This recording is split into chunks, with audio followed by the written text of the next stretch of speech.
Here with Sam Mayer at Martinsville. Before we get into this weekend, I think everyone wants to know: were you able to talk to Kyle after the events of the Xfinity race? Yeah, I mean, we kind of both know what each other was thinking. We never got the chance to sit down and talk or anything like that, but I mean, it's just part of racing. Unfortunately, he decided late.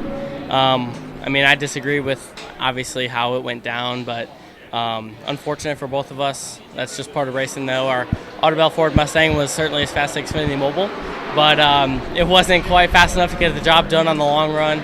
The 17 was definitely quite a bit faster, but we had really good short run speed, so on that restart I felt like we were going to be in a really good spot, and it just didn't pan out the way we needed. After having something like that happen on the restart, kind of what's the process of just kind of regrouping and moving on to the next weekend? Yeah, you got to, I mean, even like after the restart happened, you got to move on pretty quick and go to work to try to continue to win the race, because I think one more lap we probably would have won it. We were quite a bit better than the 17 and the 7 on the short run, especially the first 2-3 laps. So one more lap, I think we would have had it, but yeah, that's all she wrote there. It's solid, but it's not good enough.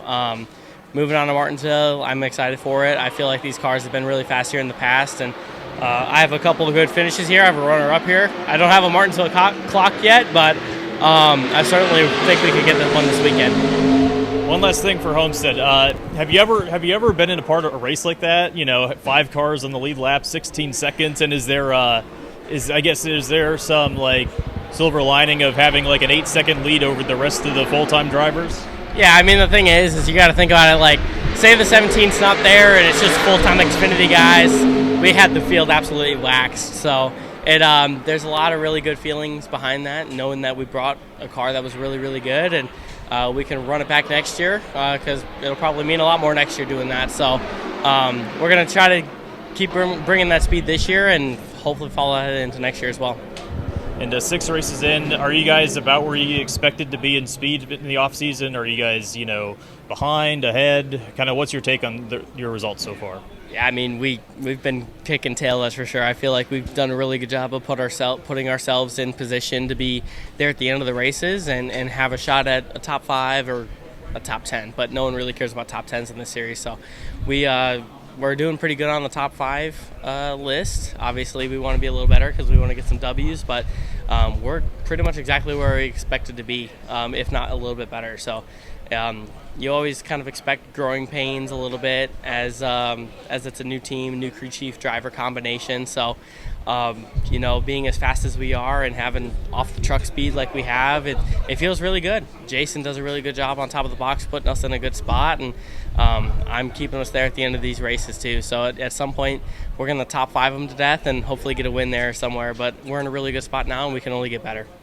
Speaking of top 5ing them to death, it's kind of like the reverse of your season last year where it seemed like you either won or didn't finish. What do you kind of attribute to all these consistent finishes when you have finished? Is it just is there something driving you've changed, or is it just a matter of luck?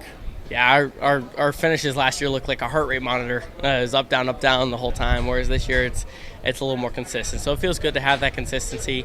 That's what the boys up in the cup level want. So if we can continue to string those together and put ourselves in a good spot and hopefully have a championship run this year, we can get to where we want to be. But I'm really looking forward to the rest of the year with these guys. We're kicking tail right now. I think we can only get better. So having that consistency this early feels really good.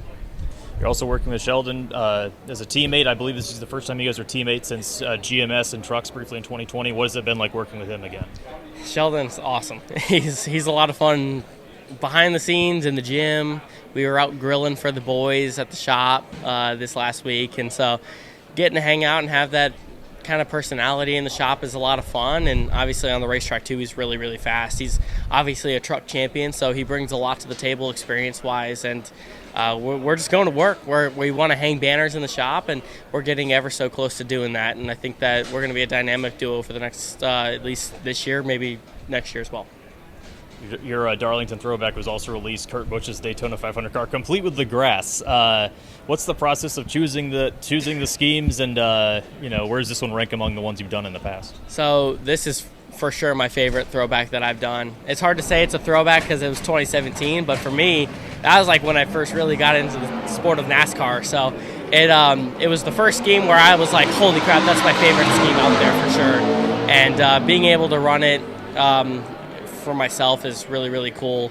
I've been wanting to do this throwback for a while, and having the 41 on the side of the car anyway was the best excuse to be able to do it. And then having the grass on the hood, that was a little touch that I wanted to do because it gives personality to it. And it's a big deal for obviously Haas and Gene Haas and all those guys at the shop. And they've been around for a while, and getting to run the throwback is really, really cool.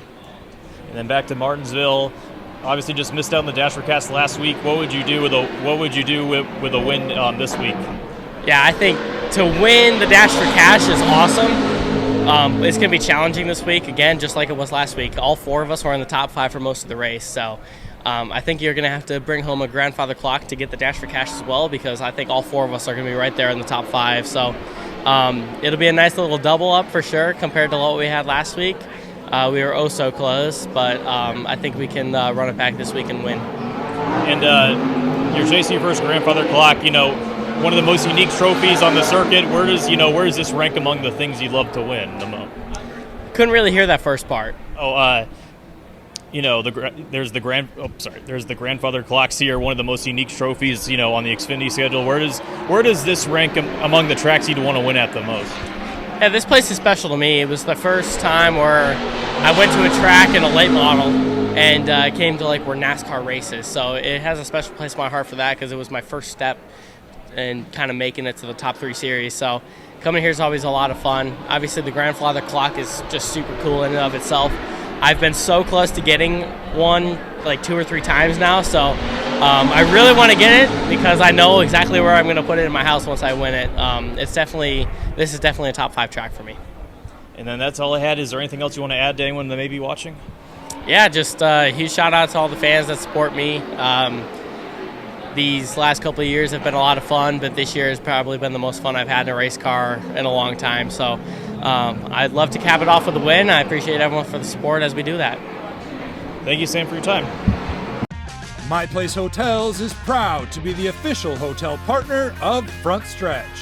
With plush beds, in-room kitchens, and pet-friendly hotels, My Place makes for the perfect pit stop when traveling. Frontstretch fans can use promo code Frontstretch to save 10% on your stay at any of our nationwide properties.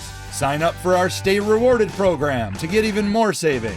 With My Place Hotels, don't just stay rewarded.